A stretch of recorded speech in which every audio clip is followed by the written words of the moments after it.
Hello everyone, मैं रमन कुमार रजत स्वागत करता हूं आप सभी का अपने यूट्यूब चैनल पर। दोस्तों, आज की चर्चा का विषय है इंडिया पोस्ट पेमेंट्स बैंक यानी कि आईपीपी से संबंधित आज की क्लास है। और आज की चर्चा का विषय रहेगा प्रीमियम सेविंग अकाउंट के बारे में हम लोग चर्चा करेंगे।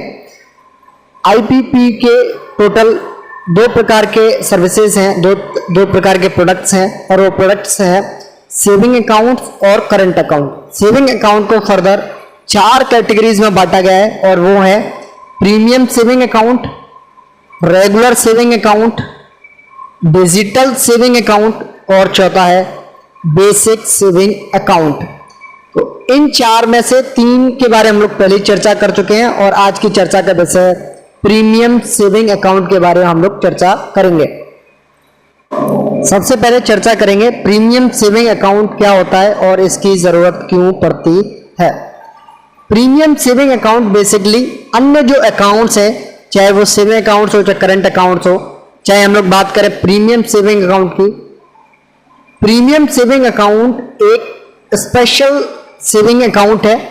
इसकी जो सर्विसेज हैं वो प्रीमियम है, यानी कि इसकी जो सर्विसेज हैं वो बहुत अच्छी हैं। जिन लोगों को प्रीमियम सर्विसेज का लाभ लेना है, सिर्फ वही लोग प्रीमियम सेविंग अकाउंट खुलवाते हैं और उन्हीं को ये जो प्रीमियम खाता है वो खुलवाना चाहिए, क्योंकि इसकी जो सर्विसेज हैं वो बहुत अच्छी सर्विसेज हैं और ये बहुत अच्छा एक सेविंग अकाउंट है आईपीपी का। इसके अलावा जो अन्य अकाउंट्स हैं, चाहे रेगुलर सेविंग अकाउंट की बात करें, डिजिटल सेविंग अकाउंट की बात करें, बेसिक सेविंग अकाउंट्स की बात करें, ये उन सभी से अलग है। प्रीमियम सेविंग अकाउंट्स के जो फीचर्स हैं वो अन्य सेविंग अकाउंट्स की तुलना में बहुत अच्छे हैं। इसकी जो सर्विसेज हैं बहुत अच्छी हैं। 1 बाय 1 इसके फीचर्स के बारे में हम चर्चा करेंगे, तो इसकी क्या क्या विशेषताएं और क्या क्या लाभ है इस अकाउंट्स के। तो अन्य जो अकाउंट्स हैं, चाहे रेगुलर सेविंग अकाउंट है, चाहे डिजिटल सेविंग अकाउंट्स हो, चाहे बेसिक सेविंग अकाउंट्स है, इन सभी पर जब हम लोग डोर स्टेप बैंकिंग सर्विसेज का लाभ लेते हैं तो इसके लिए कुछ ना कुछ हमें पे करना होता है। डोर स्टेप बैंकिंग सर्विसेज का मतलब है कि चाहे आईपीपी का एजेंट हो, चाहे पोस्टल के एम्प्लॉइज हैं, चाहे जीडीएस हो, चाहे पोस्टमैन हो, चाहे अदर डिलीवरी एजेंट्स हैं, वो लोग कस्टमर्स को घर पे जा करके उनके cash withdrawal, cash deposits, financial transaction, non financial transactions करते थे और उसके लिए India post payments bank IPP भी कुछ ना कुछ चार्जेस लेता था, नॉमिनल चार्जेस लेता था। लेकिन जिन लोगों के पास में प्रीमियम प्रीमियम सेविंग अकाउंट होगा वो लोग free of cost door step banking services का लाभ ले पाएंगे। जो लोग regular saving account, digital saving account, basic saving account या करंट अकाउंट से कैश विड्रॉल, चाहे कैश डिपॉजिट, कोई भी ट्रांजैक्शंस करते थे, उसके लिए भी कुछ ना कुछ आईपीपी भी नॉमिनल चार्जेस लेता था। लेकिन प्रीमियम सेविंग अकाउंट्स पर किसी भी प्रकार का कोई भी नॉमिनल चार्ज नहीं लिया जाएगा, चाहे डिपॉजिट का ट्रांजैक्शन हो, चाहे विड्रॉल का ट्रांजैक्शन हो, यानी कि फ्री ऑफ कॉस्ट रहेगा डिपॉजिट, कैश डिपॉजिट और कैश विड्रॉल के ट्रांजैक्शंस। रेगुलर सेविंग अकाउंट्स हो, चाहे डिजिटल सेविंग अकाउंट्स हो, चाहे बात करें हम लोग बेसिक सेविंग अकाउंट्स की, इन पर सामान्यतः जो सालाना जो एनुअल मेंटेनेंस अकाउंट्स की बात करें, चाहे एनुअल अकाउंट बैलेंस की बात करें, न्यूनतम राशि जो कि खाते में रखनी होती थी उसकी बात करें, वो सामान्यतः इन अकाउंट्स पर 0 रुपए थी। लेकिन प्रीमियम सेविंग अकाउंट के लिए इसकी जो लिमिट है वो औसत वार्षिक शेष की जो लिमिट है वो 0 ना होकर के 2000 रुपए, यानी कि आपको कम से कम 2000 रुपए इस अकाउंट में रखने होंगे। वही बात करें पीओएसए से इस खाते को जोड़ा जा सकता है, यानी कि पोस्ट ऑफिस का जो बचत खाता है उसको प्रीमियम सेविंग अकाउंट से हम लोग लिंक कर सकते हैं और जो ट्रांजैक्शंस हैं फर्दर इन दोनों के बीच में जो होने वाले ट्रांजैक्शंस हैं उनको हम लोग कर सकते हैं। वर्चुअल डेबिट कार्ड का जो ट्रांजैक्शंस होते हैं, वर्चुअल डेबिट कार्ड का मतलब एक ऐसा डेबिट कार्ड जिसे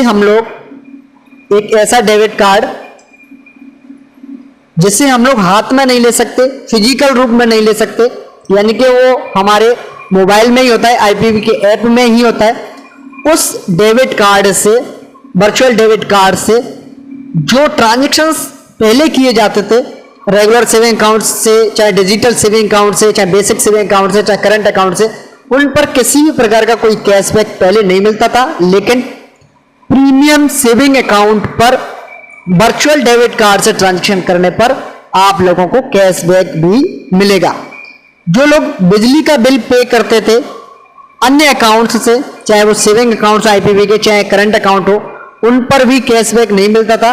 लेकिन जिन लोगों के पास में प्रीमियम सेविंग अकाउंट्स होगा उनको कैशबैक भी मिलेगा बिजली के बिल के भुगतान पर या अन्य बिलों के भुगतान पर। जो लोग डिजिटल जीवन प्रमाण पत्र बनाते थे या जीवन प्रमाण पत्र बनाते थे उन लोगों के लिए पहले किसी प्रकार का कोई कैशबैक नहीं था। लेकिन अगर वही लोग अब प्रीमियम सेविंग अकाउंट से अगर इन चीजों को बनाते हैं, इन प्रमाण पत्रों को बनाते हैं, तो उनको कैशबैक भी इस पर मिलेगा।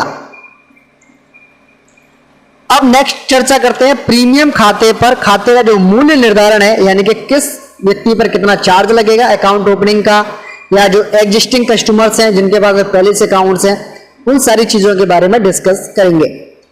तो खाता खोलने के लिए, यानी कि अगर कोई नया कस्टमर है उसका अगर किसी को खाता खोलना है या प्रीमियम सेविंग अकाउंट खोलना है तो उसके लिए 149 रुपीज 149 रुपए प्लस जीएसटी चार्ज लगता है। जिन लोगों के पास में ऑलरेडी अकाउंट्स हैं और वो लोग अपना अकाउंट प्रीमियम सेविंग अकाउंट में ट्रांसफर करना चाहते हैं, कन्वर्ट करवाना चाहते हैं, तो उनको भी 149 रुपए प्लस जीएसटी देनी होगी। वही बात करें वार्षिक सदस्यता शुल्क की, यानी कि ये दोनों लोग, चाहे वो नए कस्टमर हो चाहे मौजूदा ग्राहक हो, ये दोनों लोग इनसे फर्स्ट ईयर पर जो चार्जेस लिए जाएंगे वो 149 रुपीज प्लस जीएसटी है। आगे आने वाले जो वर्ष हैं उन पर जो उनका जो अकाउंट है उसको जो रिन्यूअल करने का जो चार्जेस है, वार्षिक नवीनीकरण सदस्यता शुल्क की बात करें हम लोग, तो वो है 99 रुपीज 99 रुपए प्लस जीएसटी। ये जो चार्जेस हैं वो उनसे लिए जाते हैं। और इसके बाद में चर्चा करेंगे हम लोग अन्य जो चार्जेस प्रीमियम सेविंग अकाउंट्स पर लगते हैं उनके बारे में हम लोग चर्चा करेंगे।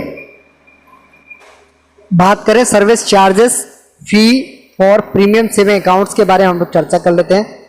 सबसे पहले है कि कौन इस खाते को खुलवा सकता है, तो कोई भी ऐसा व्यक्ति जिसकी एज 10 साल से ज्यादा हो वो लोग अपने केवाईसी यानी कि नो योर कस्टमर्स डॉक्यूमेंट्स के साथ में इस अकाउंट को खुलवा सकते हैं। प्रीमियम सेविंग अकाउंट्स पर अकाउंट ओपनिंग की बात करें चाहे सब्सक्रिप्शन चार्जेस की बात करें तो वो है 149 रुपीज 149 रुपए plus GST. Annual renewal charges के बारे में चर्चा करें तो वो है 99 रुपए plus GST. Initial minimum deposit की बात करें तो वो है 200 रुपए, यानी कि कम से कम शुरुआत में जो खाता है वो कितने रुपए से खुलेगा, तो वो खाता खुलेगा 200 रुपए से। मैंडेटरी मिनिमम अकाउंट बैलेंस की बात करें, यानी कि अनिवार्य रूप से मिनिमम जो अकाउंट बैलेंस रखना है वो उसकी जो लिमिट है वो कितनी है, उसकी ऐसी कोई लिमिट नहीं है। बात करें maximum end of the day balance की, यानी कि अधिकतम डे के एंड में कितना बैलेंस रखा जा सकता है, तो वो अन्य खातों की तरह उसकी जो लिमिट है वो है 2 लाख रुपए। इस खाते में नॉमिनेशन फैसिलिटी है क्या? इस खाते में नॉमिनेशन की जो सुविधा है वो उपलब्ध होती है। क्या इस खाते को पोस्ट ऑफिस के सेविंग अकाउंट से जोड़ा जा सकता है? तो हाँ, इस खाते को पोस्ट ऑफिस के सेविंग अकाउंट से भी जोड़ा जा सकता है। बात करें monthly average balance to ensure continued benefits of the premium account की, यानी कि औसतन बात करें हम लोग मासिक रूप से कितना बैलेंस मेंटेन करना है अगर आप लोग प्रीमियम सुविधाओं को जारी रखना चाहते हैं, तो वो है 2000 रुपए। Non maintenance charges on MAB, यानी कि मंथली एवरेज बैलेंस अगर आप लोग नहीं रख पाते हैं तो क्या इस रूप में कोई चार्ज लगेगा? क्या किसी व्यक्ति ने मंथली एवरेज बैलेंस 2000 रुपए नहीं रखा तो क्या उनसे कोई पेनल्टी लगेगी? तो बिल्कुल किसी भी प्रकार की कोई भी पेनल्टी उन पर नहीं लगेगी। बात करें ब्याज दर के बारे में, एनुअल इंटरेस्ट रेट के बारे में, जिन लोगों का बैलेंस 1 लाख रुपए तक होगा उनको 2% की ब्याज मिलेगी, और जिनका बैलेंस 1 लाख रुपए से ज्यादा और 2 लाख रुपए तक होगा उनको इंटरेस्ट रेट मिलेगी, वो है 2.25% की। इंटरेस्ट का पेमेंट कैसे होगा? क्वार्टरली बेस पर होगा। एसएमएस अलर्ट के चार्जेस कितने हैं? तो 10 रुपए आपसे लिए जाएंगे क्वार्टरली बेस पर, और उस पर आपको जीएसटी भी पे करनी होगी। बात करें अकाउंट स्टेटमेंट की, तो ई स्टेटमेंट्स यानी कि आपका जो स्टेटमेंट है वो आप लोग ईमेल जो लिंक करवाते हैं उस पर फ्री ऑफ कॉस्ट दिया जाता है, जिससे हम लोग फ्री मंथली ई स्टेटमेंट के नाम से भी जानते हैं। QR card free of cost उपलब्ध करवाया जाएगा। Setting of standing instructions charges वो भी फ्री ऑफ कॉस्ट रहेंगे। अगर आपको अकाउंट क्लोज करवाना है तो 50 रुपीज 50 रुपए प्लस जीएसटी देना होगा। अगर आप लोग अकाउंट खुलने के 3 महीने के भीतर भीतर अगर आप लोग बंद करवाते हैं तो उस केस में। बात करें बैलेंस सर्टिफिकेट पर इंस्टेंस की बात करें तो उसके लिए आपको 50 रुपए देने होंगे। बात करें किसी भी प्रकार का अगर आप लोग बिल का पेमेंट करना चाहते हैं या फोन या अन्य रिचार्जेस करवाना चाहते हैं तो उसके लिए कोई चार्जेस नहीं लगेगा। कैश डिपॉजिट और cash withdrawal free of cost रहेंगे, कोई इस पर चार्ज नहीं लगेगा। वर्चुअल डेबिट कार्ड जारी किया जाएगा तो 25 रुपए उस पर चार्ज लगेंगे। वर्चुअल डेबिट कार्ड को अगर किसी कारणवश खो जाता है, गुम हो जाता है, गुम होने की वजह से स्थिति वर्चुअल डेबिट कार्ड में नहीं होती है, लेकिन अगर ये एक्सपायर्ड होता है यानी कि इसकी एक एक्सपायरी डेट होती है, अगर वो एक्सपायर्ड हो जाता है फिर से इसको री इशू किया जाता है तो उसके लिए कोई भी चार्ज नहीं लगेगा। Door step banking charges free of cost रहेंगे। एईपीएस कैश विड्रॉल की बात करें, ओवर नॉन आईपीवी नेटवर्क की बात करें तो 20 रुपए पर ट्रांजेक्शन देने होंगे। और AEPS cash deposit over non IPv agents की बात, आईपीवी नेटवर्क की बात करें तो उस पर भी आपको 20 रुपीज पर ट्रांजेक्शन देने होंगे। AEPS mini statement over non IPv network की बात करें तो उसके लिए आपको 5 रुपए पर ट्रांजेक्शन देने होंगे। नोट लगा के रखने वाली बात है वो ये है कि पीओएसए अकाउंट अगर आपका लिंक है पोस्ट ऑफिस का जो पीओएसए अकाउंट है यानी कि बचत अकाउंट है, डाकघर का जो बचत खाता है, अगर आपके प्रीमियम सेविंग अकाउंट से जुड़ा हुआ है और आप लोग इस अकाउंट में 2 लाख रुपए से ज्यादा का ट्रांजैक्शन करते हैं तो वो जो पैसा है वो ऑटोमेटिक रूप से पोस्ट ऑफिस के खाते में ट्रांसफर हो जाएगा। इसमें 2 लाख रुपए से ज्यादा इसमें बैलेंस हम लोग नहीं रख सकते हैं। 2 लाख से जैसे ही आपका ट्रांजैक्शन ऊपर होगा तो आपका जो पैसा है वो पीओएसए अकाउंट में आ जाता है। अगर कस्टमर ने अपनी ईमेल आईडी दे रखी है और वो लोग इसका स्टेटमेंट चाहते हैं तो उनको फ्री ऑफ कॉस्ट दिया जाएगा ईमेल पर। लेकिन अगर कोई व्यक्ति फिजिकल स्टेटमेंट चाहता है यानी कि उस ट्रांजैक्शंस की लिस्ट चाहता है या कॉपी चाहता है, हार्ड रूप में फिजिकल स्टेटमेंट चाहता है तो 1 साल के लिए कितना है 50 रुपए पर जीएसटी, और 1 साल से ज्यादा के ट्रांजैक्शंस उनको चाहिए फिजिकल रूप में तो 100 रुपए प्लस जीएसटी उनको चार्ज देना होगा। बात करें 3 ट्रांजैक्शंस की ओवर नॉन आईपीवी नेटवर्क के पर बात करें तो जो फर्स्ट के जो 3 ट्रांजैक्शंस हैं यानी कि जो पहले जो 3 ट्रांजैक्शंस हैं वो रहेंगे फ्री ऑफ कॉस्ट। कहां की बात कर रहे हैं हम लोग? बात कर रहे हैं हम लोग एईपीएस की, जो कि नॉन आईपीवी नेटवर्क की बात हम लोग कर रहे थे। यहां पर कैश विड्रॉल था, यहां पर कैश डिपॉजिट था और यहां पर मिनी स्टेटमेंट थे। अगर इनके बारे में हम लोग चर्चा कर रहे हैं तो यहां पर आपको चार्जेस देने थे 20 रुपए। कब देने हैं? जब आपकी जो फ्री की जो लिमिट्स हैं वो क्रॉस हो जाती हैं, उस केस में। फ्री की लिमिट्स कितनी है, कितने ट्रांजैक्शन आप फ्री ऑफ कॉस्ट कर सकते हैं? तो 3 ट्रांजैक्शंस आप फ्री ऑफ कॉस्ट कर सकते हैं 1 मंथ में, और उसमें एईपीएस का कैश डिपॉजिट ट्रांजैक्शन, एईपीएस का कैश विड्रॉल ट्रांजैक्शन और मिनी स्टेटमेंट सभी शामिल होंगे।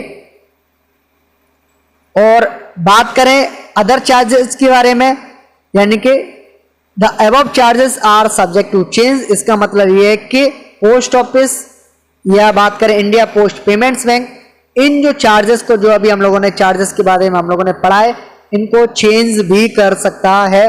ऐसे जो सभी राइट्स हैं वो इंडिया पोस्ट पेमेंट्स बैंक के पास में रहेंगे। लेकिन जब भी ये जो ट्रांजेक्शन्स चेंज होंगे तो आपको किसी ना किसी माध्यम से, चाहे आप लोगों को वेबसाइट के माध्यम से, चाहे प्रेस रिलीज के माध्यम से, किसी ना किसी माध्यम से आप लोगों को जो चार्जेस चेंज होते हैं तो आपको सूचना भी दी जाती है।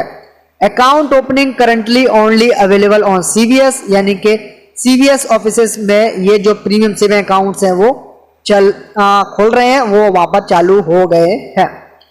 जो सभी जो चार्जेस अभी हम लोग बात कर रहे थे वो एक्सक्लूसिव ऑफ जीएसटी है, यानी कि इन सभी चार्जेस में इन सभी पर आपके जो चार्जेस हैं उन पर जीएसटी चार्ज भी लगेगा, सिवाय वर्चुअल डेबिट कार्ड का जो इशुएंस है, यानी कि वर्चुअल डेबिट कार्ड हम लोग जब इशू करते हैं तो उस समय पर सभी चार्जेस इंक्लूड होते हैं, यानी कि जो 25 रुपए वर्चुअल डेबिट कार्ड को जारी करने के लिए लिए जाते हैं, इसमें सभी प्रकार के जो चार्जेस हैं वो आ जाते हैं। इसमें अलग से जीएसटी पे करने की जरूरत नहीं होती है।